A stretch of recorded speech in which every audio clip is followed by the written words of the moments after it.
When I was growing up, my family followed a long list of traditions that always seemed to apply only to me, not to my mom, not to my siblings, and definitely not to any of my cousins.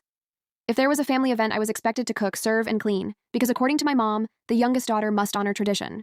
If I wanted to go out with friends, I had to get permission from every adult in the house, because tradition said the youngest daughter must stay available for family.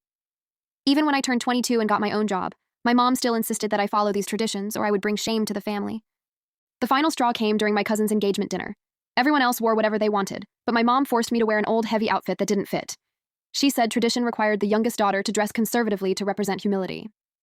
The moment I walked in, my cousins laughed at me, and my aunt whispered that I looked like I was wearing curtains.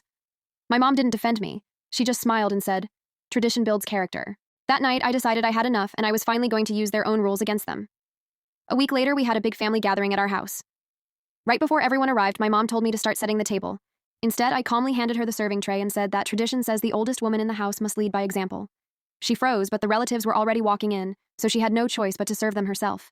When dinner was done, she asked me to clean the dishes. I told her tradition says those who host must clean after guests, so she cleaned while everyone watched quietly. Then the final blow came. My mom tried to call me to help organize dessert. I stood up and reminded her that tradition demands respect for the youngest daughter and that she must be treated with kindness, so I would not be working anymore. Everyone nodded because that was exactly what she used to tell me for years, just twisted back toward her. For the first time, my mom had to follow every rule she once used against me. By the end of the night, she was exhausted, embarrassed, and completely silent. The next morning, she sat beside me and said she never realized how unfair she had been. She promised no more one-sided traditions, and for the first time, she actually kept her word. That day, I finally felt free because I learned that sometimes the only way to break a rule is to make the person who created it follow it themselves.